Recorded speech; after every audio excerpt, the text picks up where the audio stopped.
महाराज दशरथ तो प्रजापालक थे ही, उनके ज्येष्ठ पुत्र श्री राम भी प्रजा के सुख दुख का उतना ही ध्यान रखते थे। प्रजा राम के लिए प्राणों से प्यारी थी और प्रजा के लिए राम।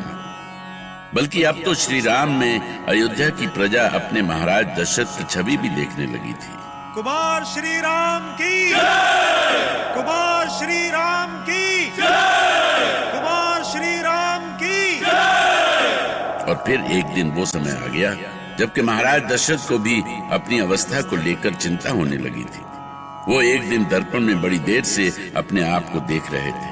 तभी महारानी कौशल्या ने आकर उनका ध्यान भंग किया। क्या बात है महाराज, आज बड़ी देर तक अपनी छवि दर्पण में निहार रहे हैं? कौशल्या, मैं दर्पण में अपना रूप नहीं बल्कि अपनी अवस्था देख रहा हूँ। ये क्या कह रहे हैं?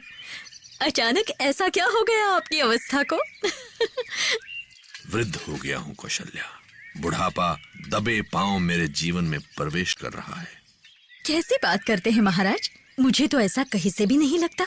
बुढ़ापे में इतना साहस कहाँ कि वो चक्रवर्ती सम्राट अयोध्यापति को छू भी सके। कौशल्या, तुम मेरी पत्नी हो और एक पत्नी कभी नहीं चाहती कि उसका पति कभी बूढ़ा हो। पर सच तो ये है कि हमें बुढ़ापे का स्वागत करना ही पड़ेगा। उसे हम चाहते हुए भी नकार नहीं सकते। बड़ी रहस्य की बातें कर रहे हैं आज। क्या हो गया है आपको? मैं समझ नहीं पा रही हूँ कि आप क्या कहना चाहते हैं। मेरे वानप्रस्थ का समय आ गया है कौशल्या, किंतु वानप्रस्थ में जाने से पहले मैं अयोध्या का सिंहासन अपने राम को देकर आश्वस्त हो जाना चाहता हूँ। महाराज, आपने ये क्या किया? आपने राम को सिंहासन देने का निर्णय ले भी लिया बिना किसी से परामर्श किए? आप एक बार अपने मंत्रियों और सभासदों से विचार तो कर लेते, या कम से कम कुलगुरु वशिष्ठ से परामर्श लेने के लिए मैं आज ही उनके पास जाऊंगा। इस शुभ कार्य में बिल्कुल देर नहीं होनी चाहिए। तब विचार कर महाराज गए गुरु के पास, विनय सहित वो बोल पड़े अपने मन की बात।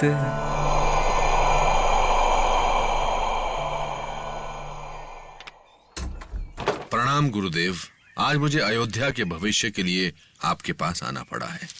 आपका तो यहाँ सदा ही स्वागत है महाराज, पर आपके होते हुए अयोध्या को भविष्य की चिंता? सब आपका आशीर्वाद है गुरुदेव, पर सच तो ये है कि बढ़ती उम्र के साथ अयोध्या के भविष्य को लेकर मेरी चिंता बढ़ती जा रही है। ओह, समझा महाराज।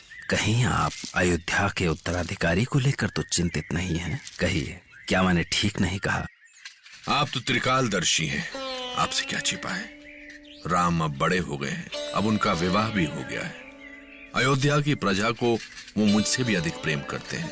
अयोध्या के लोग भी उन्हें अपना भविष्य मानते हैं। ये सब तो बिल्कुल सत्य है महाराज, पर सबसे बड़ी बात यह है कि आपका विचार क्या है? राम के गुणों को देखकर मैं चाहता हूँ कि अयोध्या का सिंहासन उन्हें सौंपकर मैं इस भार से मुक्त हो जाऊं। समय तो पंख लगाकर उड़ता है और जीवन का तो कोई ठिकाना नहीं है।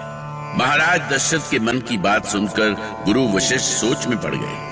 तो क्या वो घड़ी आ गई है जिसके लिए राम का धरती पर अवतरण हुआ है?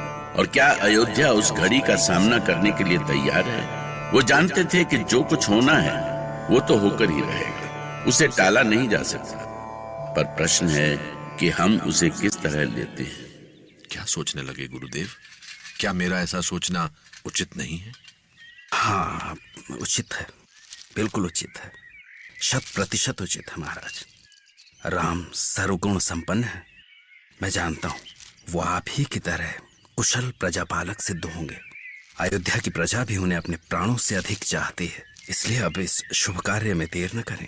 ठीक है गुरुदेव, यदि आपने राम को अयोध्या का उत्तराधिकारी बनाने के लिए अपनी सहमति दे दी है तो मैं मंत्री परिषद से आज ही इस बारे में बात करूंगा। अवश्य महाराज, पर इस विषय में सबसे बड़ा अधिकार प्रजा का है। उसे ही तय करना चाहिए कि उसका होने वाला नायक कौन होगा, कौन उसका सबसे बड़ा बंधु है, मित्र है, रक्षक है।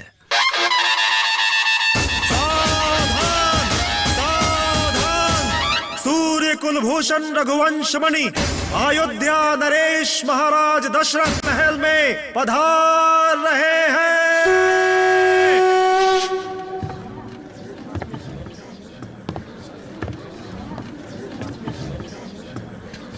अयोध्या वासियों, उपस्थित जन और मंत्री परिषद, जैसा कि आप जानते हैं कि मैं रघुवंशी दशरथ अयोध्या की प्रजा की कई वर्षों तक सेवा करता रहा हूं, किंतु हर व्यक्ति और कार्य का एक समय होता है और मेरा समय धीरे धीरे समाप्त हो रहा है। महाराज, आप ऐसी बातें क्यों कर रहे हैं? अयोध्या की प्रजा तो यही चाहती है कि आप युग युगांतर तक उसके राजा बने रहें।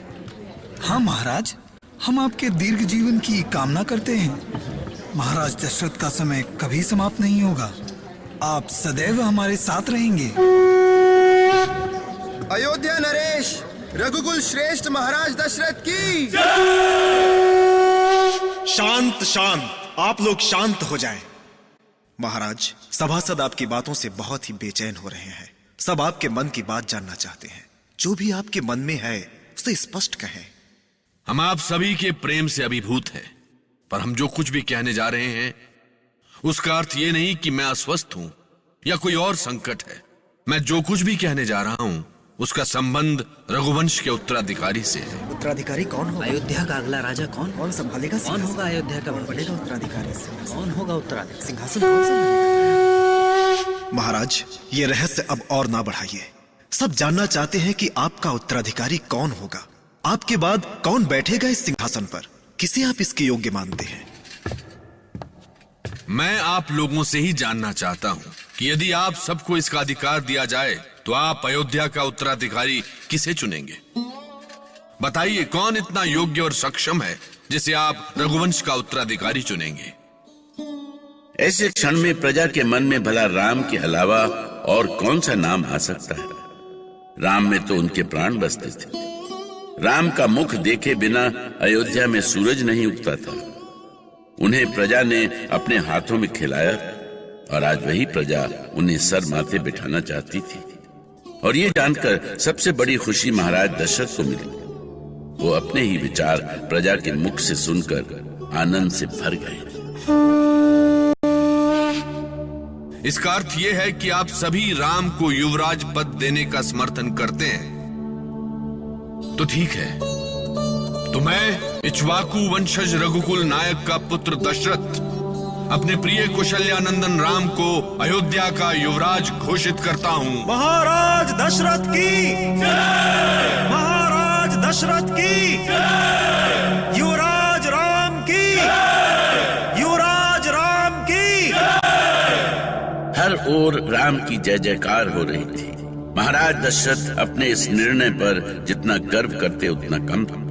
पर राम को अपना उत्तराधिकारी घोषित करना दशरथ ने जितना आसान समझा था उतना था नहीं। क्या राम युवराज पद स्वीकार कर लेंगे? जिस राम ने गुरु और पिता से त्याग की शिक्षा पाई हो, जिन्होंने त्याग को ही अपना सबसे बड़ा धर्म माना हो, वो पुरुषोत्तम राम अपने 3 भाइयों के रहते स्वयं अयोध्या के सिंहासन को कैसे स्वीकार कर सकते थे? राम